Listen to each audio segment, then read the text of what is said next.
नमस्कार, बिहारी खाना में आपका एक बार फिर से स्वागत है। आज हम सीखेंगे मिनटों में बनने वाला रेसिपी। तो आइए देखते हैं हमें किन किन सामग्री की आवश्यकता पड़ेगी।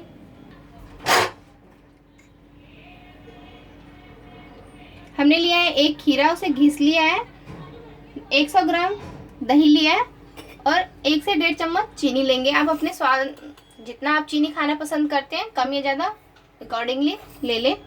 मैंने इसमें 1.5 चम्मच लिया है और इसे मैं मिक्स कर दूंगी चीनी को इस तरह से। और उसके बाद हम इसमें ये खीरा ऐड कर देंगे। दोस्तों, ये गर्मी में खाने में और कभी भी आपका फटाफट कुछ खाने का मन करे तो ये इजीली आपके घर में अवेलेबल होता है और आसानी से इसे आप बना के खा सकते हैं।